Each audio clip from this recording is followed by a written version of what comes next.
And we had experienced field engineers actually go out and measure all of the cracks, the lengths of the cracks, how wide the cracks are open, and also assess what types of cracks they are.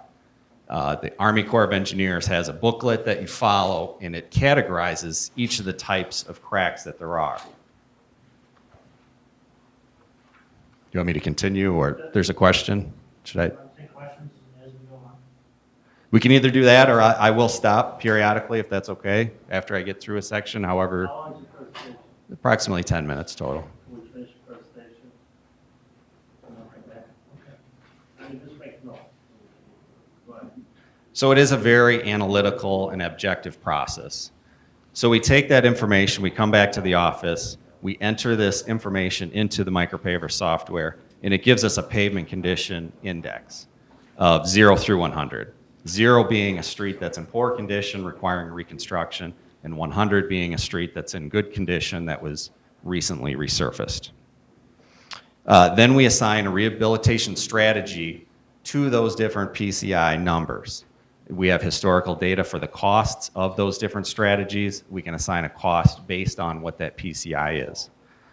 From there, we also have the year of last repair of all of these streets. And so we have a couple data points, the year of last repair and the PCI condition in its current state. We can use the program then to predict future rehabilitation costs and life cycle models for these streets. So Excuse me, what's PCI mean? pavement condition index, Okay. that's the 0 through 100. Okay.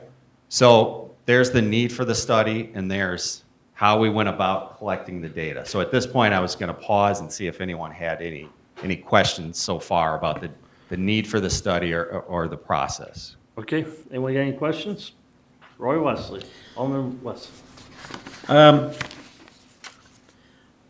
You said you drove the streets and did the cracks? We had a field engineer that got out and randomly chose representative samples of each street segment. That's how you analyze the streets with this particular program. And his name's Jason, right? Yes. I'm sorry to put you on the hot seat here because I've never met you or talked to you before.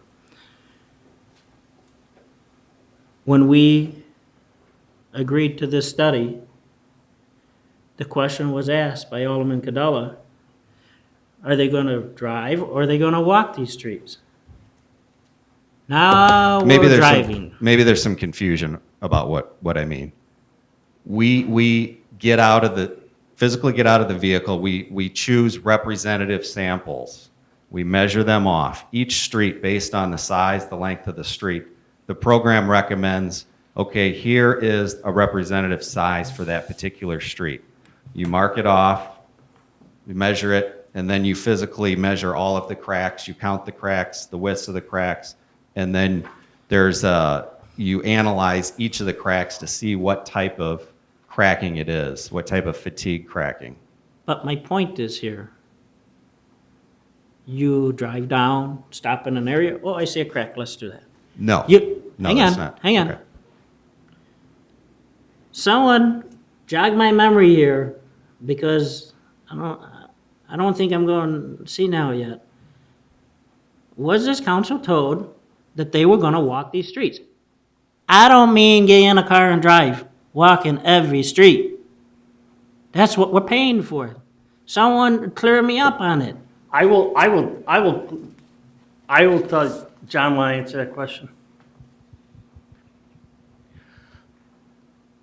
By no means did I want to have an engineer walking every mile of street in town. 43 miles, there was no, that would not be a reason for that. You're trying to get a representation, a snapshot, so you can make a decision based on those streets. If I go down Hemlock Street, for example, I know there's going to be good sections between 2 blocks, but I know at the tail end coming into the stop sign and on the far end out, I know that's not the greatest pavement either. I know I'm going to rate that street based on those. If I walk the whole street, does that make my decision factor any more or less accurate than if I walked the 4 sections that I know were bad and walked the 2 sections that I know were good? No, you still get the same representation. Okay, I'm gonna go with what you're saying because I respect staff, but I'm gonna make sure it's clarified on what I understand on the contract then. Okay, Alderman Coles, I'm sorry. Go ahead. I don't, I wouldn't have to walk the streets. All I'd have to do is drive down the street. You could see which streets are worse than others. You go, they just did a section on Montrose. And there's a section on Montrose that's falling apart. And you can go half a block away, then where the section's falling apart, and the street is good. So you don't have to walk them. You can, I could take you on Montclair where there's a patch in the street, and that was just done it in 2006. So, I mean, you can't go by that. You can't get out and walk 47. Can you walk 47 miles? You'd be dead. Are you done? Are you done, Joe? Yes, I'm done. Mayor, police? On that note, I remember that meeting, and they did say they were gonna drive down the street, they were gonna get out, they were gonna look at it, and I made the comment, you guys are gonna eyeball it? What happened to the infrared, like we had the last time? And that was under Director Gary Holmes, and at that point, we were told, no, we didn't do infrared at that point. They did the same thing we're doing right now, they're driving down the street, and they're gonna get out and look at the cracks. There was no infrared the first time, and I'm like, so basically we're eyeballing it. But they did say they were gonna do both. But I will tell you that they did go out, and when there was a bad spot, they did go out there and they did take a tape measure out, and they did measure the cracks wherever they were big enough. And I will tell you that. Mark? Lou, Oh, hi. Yeah, the methodology that we're using is that pavement condition index methodology that was created by the Corps of Engineers. They give us guidance as to how to chop up a block of street. We're basically getting out there and measuring in 100-foot lengths by the width of the pavement. We analyze every crack within that segment. And we go down, maybe skip 4 segments, and then do the next one. And it's specified to us how to do that procedure. So we actually are walking out there on the street, measuring by hand how each crack, the type of crack, and the severity. And it is the same type of procedure that was used in your last study. It's exactly the same procedure that was used.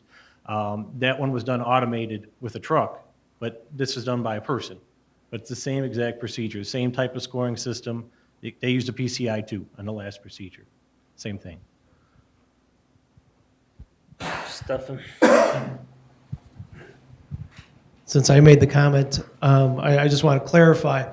The time that it took for us to do that initial evaluation, it took 2 weeks, 2 gentlemen out there for 2 weeks to actually do what we actually did. So it wasn't a cursory drive-by, and I apologize if I gave you a false perception of that we're going to walk every inch, but it was definitely not going to be a drive-by where we're going to just fly down the street, guess at what the condition is, and then just write it down and then come back to you with a report. There was a lot more detailed analysis, as Mr. Hausman had and Mr. Fleur has shared. And I apologize if I gave you a false perception of what we were going to do, but it is a much more detailed than a flyby or a window survey, as some people refer to it. It is much more detailed, and it's a little bit more precise.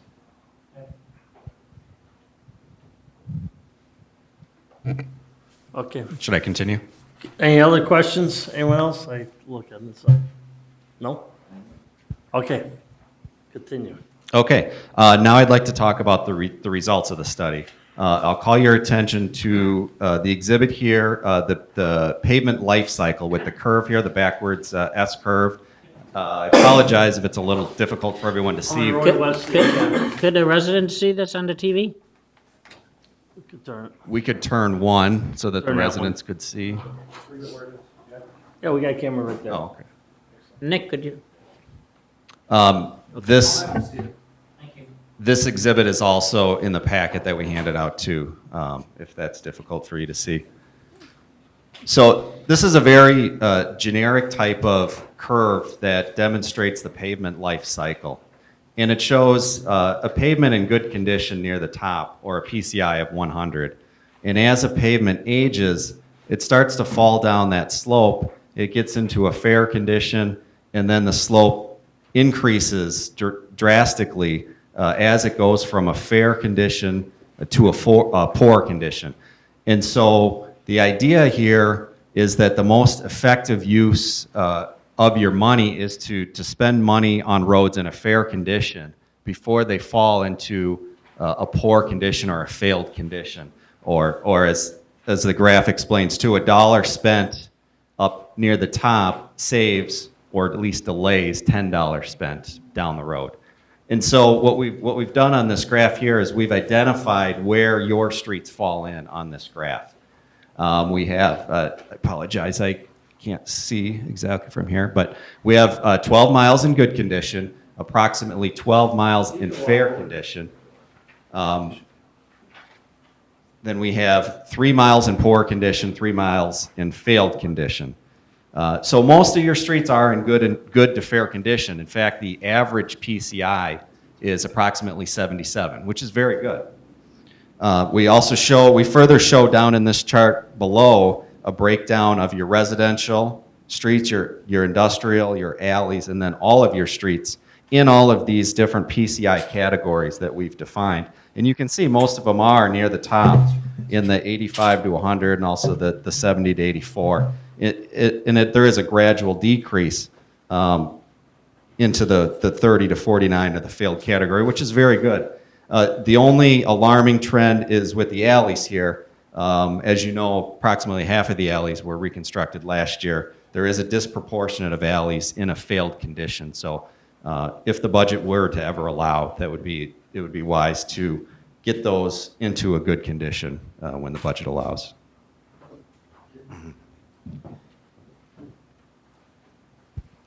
Next, we use that information to create a 5-year plan.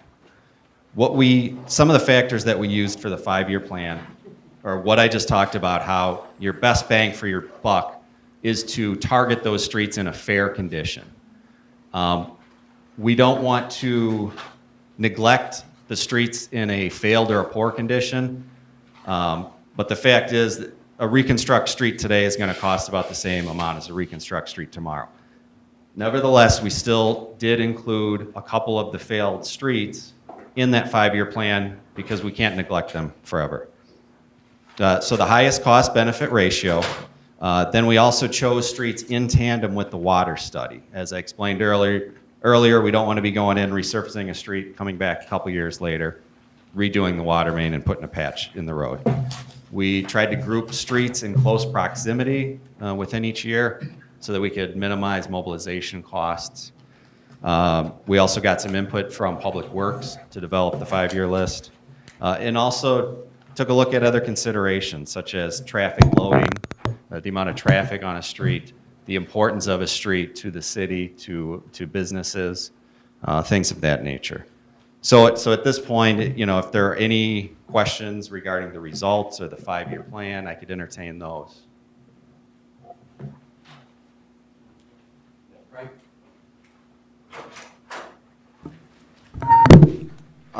Looking at your list here, and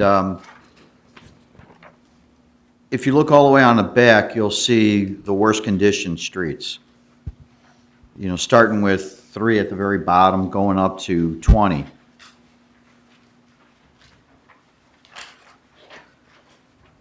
My question is, on these 15 worst streets, we only have 3 of them that are even targeted to even be resurfaced.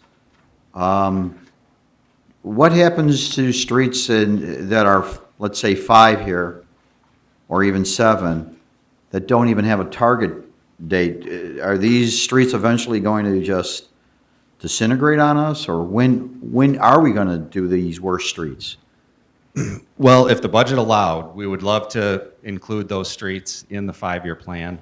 Unfortunately, we're working with a limited budget, and so what we've tried to do is target those streets where there's the most bang for the buck, where we can improve a street that's in poor condition, maybe for $1 or $2 today and delay that $10 later. We have incorporated as many of those failed roads as we can or as are practical, but it's just not practical to be able to fit all of those in the budget. And a street that is in a failed condition, the cost is going to be approximately the same, this year or in a few years. Not that we want to neglect it, but it's unfortunate that, the budget doesn't allow to fit all of those in. All right, okay. Because like, for instance, oh, I'm sorry. Follow.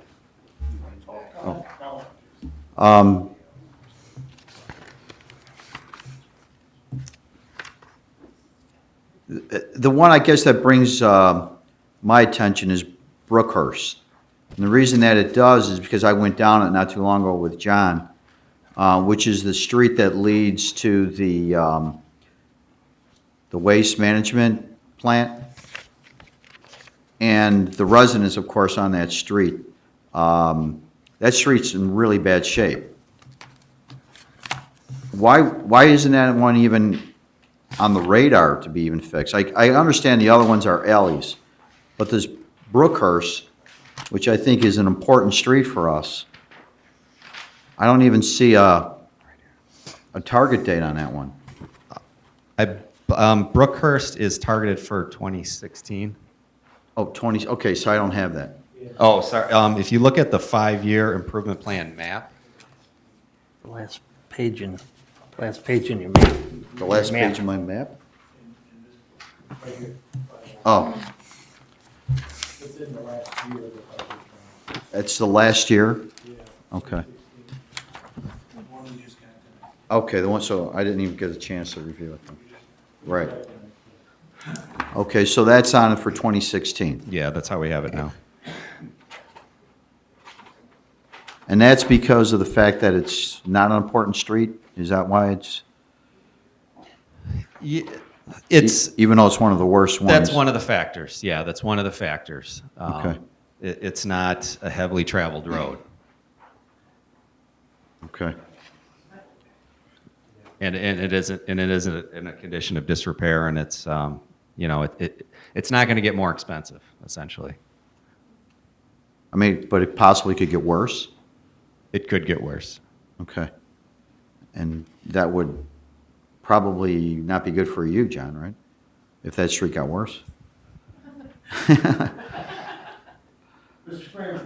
That road has been in, I'm ashamed to say, deplorable shape for some time. It can't get much worse. There's tremendous base failure out there. We unload heavy trucks coming out of the south plant weekly. Again, that road has been in that condition for quite some time. It's a narrow pavement anyway. It does not see a lot of traffic. I want to say there's less than 10 homes on that stretch that go down there. Again, that's going to be a very costly repair. It's going to be rather problematic to repair because it is so narrow and because of the access issues going on with the treatment plant. I think it's not going to get much worse to maintain now outside of, we're probably going to have to go in and do a little bit more pothole patching after the wintertime. But for the most part, not a lot of activity goes down there in the maintenance in the summertime. As Jason alluded to, it's not going to cost us any more to reconstruct it 4 years from now than it is now, other than traditional inflation of just things costing more anyway, material price going up, asphalt price going up, things like that. I guess not to say that it wasn't as important as other ones, but since the large majority of that street is rather a very slow traveled street, most of the residents don't go above 20 miles an hour as they go on it, or even slower than that. Our trucks are basically told to go down at about 10 because of the condition of the pavement. So really, it's an important street for the residents, but as far as traversing anywhere else, it's not as important as others, perhaps, that are in more need of repair in a timely fashion to save the city money ultimately than this street. This street is almost kind of similar to what I would equate School Street was prior to us reconstructing it. That was in major disrepair, but again, that was a dead-end street, and really the only people that went down it were the people who lived on it. Okay, thank you. Alderman Roy Wesley had his hand up first, Joe, then I'll come back. Is all the houses on Brookhurst in city limits? There are, Good question. I don't think, I don't think so. because there are some houses that are not in the city limits, I think. Mr. Kramer, If you look at the last page of the handout that we gave you, there's a dotted red line going around Brookhurst. Everything on what would be the west side is within the city limits. Anything that abuts Wooddale Road is outside of the city limits. Do you follow that red line and kind of where I'm at? No,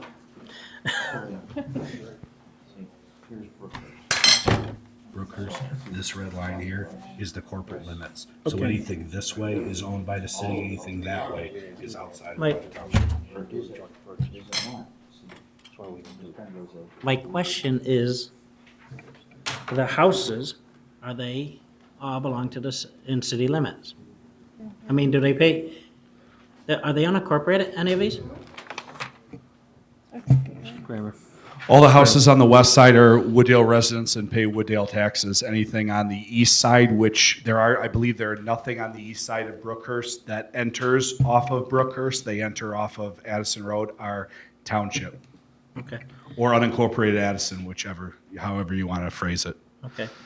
I just want to be careful on the words that are being used, that streets are not important. Every street is important to Wooddale and the citizens of Wooddale.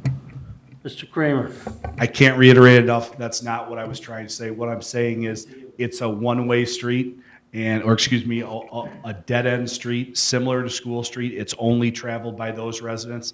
Both streets, School Street and Brookhurst, are both in such a state of disrepair when they were done that they are beyond any sort of maintenance at this point. It's going to involve a complete reconstruction. The cost is going to be very expensive. It makes more sense now to bank our dollars on streets that are traversed. And when we have an opportunity to do a reconstruction, Deer Path was scheduled for reconstruction this year, Stoneham next, Royal Oaks.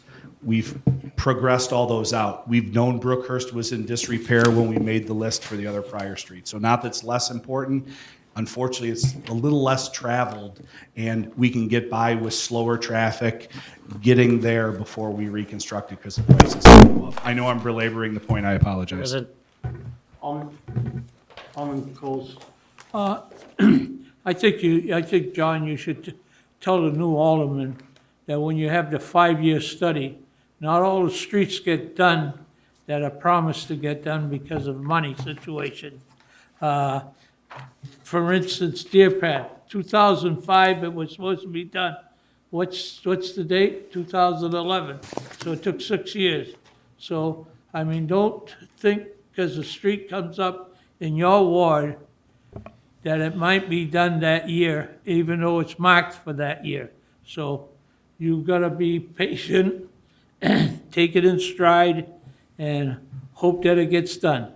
That's the way it's done, because money is the only thing that stops them. So just remember that. And then you might have a street that has to be repaired before that's on the list after yours, and they'll do that one first. So just be patient when you go along. Just keep reminding them that the thing has been 1 year, 2 years, 3 years, 4 years, and then eventually it gets done. That's for the new alderman, so you get used to what's going to happen. Alderman Weiner. I want to mention that I'm impressed by the layout, so thank you. And I'd at least like to put a motion on the floor, so I am going to make a motion. And Are they done with their presentation? I thought you were. I just have a little bit more, if Okay, you don't then go mind. ahead. I'm sorry. Okay. Okay, I can button it up real quick. there's no more questions. Go ahead. I'll button it up real quick. So I just wanted to go through the recommendations real quickly. After going through the study, as I said, the city has an average PCI of 77, which is very good. We recommend the city budget approximately 2.1 million on average over the next 5 years so that we can address the streets that we've identified in the 5-year plan. And What was that number again? $2.1 million on average. it varies different years, especially the year that we're doing the Royal Oaks That's a. area. What was Royal Oaks? 4.5, so Royal Oaks will be at 4.5. Yeah. I believe you had budgeted approximately 1.9 million for the 5-year plan, so it's a little bit of an increase. Again, that's a goal that we're recommending that the city strive for. Also included in that 2.1 million is a total of $200,000 to be split up either in a couple different years or every year, or whichever way you see fit, to do preventative maintenance, crack filling, crack sealing, patching, and that is because you have such a large percentage of streets in the good category, which is a good thing, but we need to keep them there so that they don't start to fall down the slope into the poor category. Any additional money that the city has, we recommend that they address the alleys. As I said, there are quite a few alleys in a state of disrepair. That would be wise to repair those when we can. Can we stop there for 1 minute? If I ain't mistaken, was the Ellie's in the budget separate? It wasn't in the road project, right? So the Ellie has nothing to do with our road project. The alleys were included in the CIP as a separate project. But not, They are not part of the resurfacing program. They were looked at in the streets efficiency survey. You have the PCI results. Right. You have the numbers based on the alleys, condition, age of last repair, things like that. They were not included in the road repair because they are a standalone project that we completed half back in 08, 09. We were looking to complete half this year in 11, 12. so the $2 million is not counting the Ellies. Right. Am I right? Right. Okay. So keep in mind that the Ellies have already been funded in our CIP. This is just for the road projects for 2011, right? Okay. Carry on. And finally, I just want to mention that it's important to note that this is a living document. This is not to be set in stone with our 5-year plan. Each year, it's important to take another look, make sure that it still makes sense. The streets that we've recommended in the 5-year plan still make sense. Make sure there aren't any streets that have deteriorated a lot faster than we could have anticipated. Maybe priorities change with some different streets. We move things around. The intention for this is not to set in stone the 5-year plan. So that's all I have. If there are any other questions, Okay. I'd be happy to answer. I have one question. Okay, I'll wait till Mr. Artwoods. Go ahead. The $2.1 million, is that construction costs, or does that include all the engineering that's involved with it? Or is engineering an over and above cost? That includes engineering, all engineering costs as well. Thank you. Okay. So the budget for this year's streets was a 1.9 million. Am I? 1.1 million. So now to approve the streets, we're looking at for this year, we'll go to 2.1 million. Am I, or am I? No, it's an average of 2.1 over the 5 years. This year, I believe our estimate is 1.4. I believe the budget though is 1.1, but remember that we still are in a very preliminary stage. We need to get pavement cores, we need to do further design and hone in on that number a little bit. We hope that $1.4 million is conservative. Okay, so more or less what we budget for this year is going to be a little over budget, what I'm hearing tonight. Potentially. Okay, now, the way I look at it, and we already budget, and I forgot how much we budget for the alleys. John, you know offhand, how much? 670. Okay, and how many alleys was that? That was half the alleys. Again, I think we had somewhere in the neighborhood of, I think a total of 1.5 miles of alleys. But I mean, how So- many alleys to finish it? How How many many- alleys do we No- have to finish? Number of alleys? Yeah, do you have that? I think there's 4 alleys left to be completed, if I'm not mistaken. The longest one being the one behind Holy Ghost, Okay. between Edgewood and Wooddale Road. So what I'm saying is that to make up the shortfall for the road project. Okay, Mr. Kramer. Let me just say one thing before we get into the dollars. Again, we're not sure if that 1.4 number is, is 100% accurate. Again, when I gave Baxter Woodman direction on the street sufficiency survey, I wanted to stay in the neighborhood of the budgeted amount, $1.1 million. We got a little over, and again, that, we can tailor back this year's program based on that 1.1 number if the comfort level wants to stay at that. If we want to look at getting, perhaps we get some better prices from contractors. Again, we're kind of looking at the general buy-in of this program, not focusing down on the, again, if a contract comes in a little over, we can cut back the program or add and subtract the outlying years. I think what we're kind of looking for is just some general consensus on our data that we've provided and that we have changed the CIP. Well, what I'm looking at is, as you know, we just had a statement read by the mayor down in Springfield. We may not get some money. So now I'm looking at a $1.4 million, shooting for the hip, that we are doing here now. If it's an overcost of $1.4 million, I would have no problem of postponing some of those alleys to make up the shortfall to do the roads that people travel more in our community than do those alleys. The alleys that I feel that definitely needs to be done is a Holy Ghost alley definitely needs to be done. I don't care how we look at it. That alley needs to be done. So I think the council needs to even look at that. If we run into a shortfall of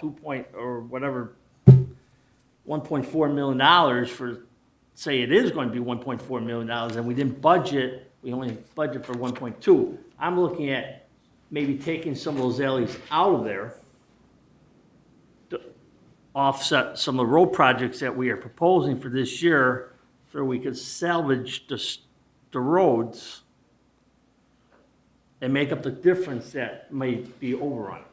And I agree, I fought to get all the alleys done in 2 phases, but now after that statement today, I think the streets will be more important than the alleys. And I agree, a couple of those alleys, we put some of the alleys this year and then finish them off the following year. I mean, I'm just,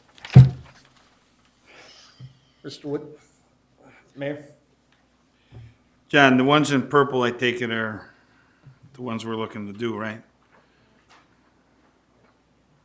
On the final page of the draft The report, 5-year plan. the purple So, is 2012. Commercial Street is in there, but we're not gonna do Commercial Street because that's gonna be part of the safety improvements, which will probably be paid by the safety loo money, correct? Commercial streets in pretty bad disrepair right now. Do we want to go much farther? Well, the bottom line is, if we start spending a couple 100,000, 300,000, let's face it, that street's gonna move north from where it is. We're gonna waste our money. We're not gonna. Am I correct? When is Commercial Street supposed to be removed? Jeff? Sorry, Gene. Maybe around 2012, 2013. Absolutely, we can take it out of this year's program. So now you don't have a shortfall. But I'm sorry.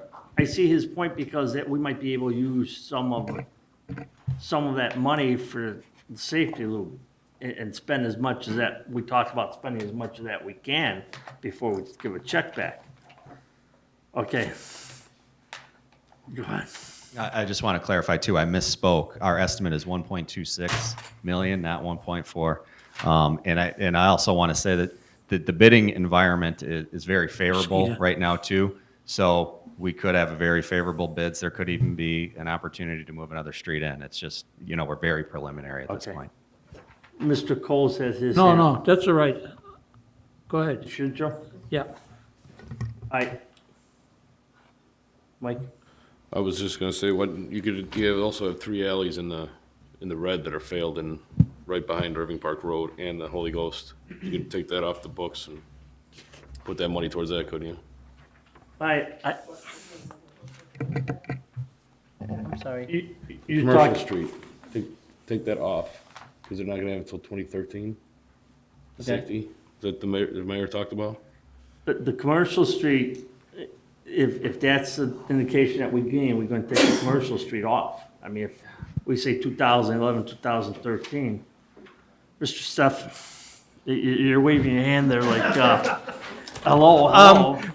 My understanding and based on the, you know, the maps that I saw on Commercial Street, it would just be particularly the far east end that's adjacent to Wooddale Road, not the whole road would be constructed. You know, we can take a look at that and, you know, based on what their preliminary geometrics that HR Green has submitted, you would just put a butt joint and let them tie into that in the future, thereby trying to salvage what you have or extend that life of that pavement. So that is a possibility. The other thing I wanted just to add as we go through this and we fine tune the program, one of the options that we have available that I would encourage us to do is to take a look at it and develop some alternatives as part of our bid so that it would be real easy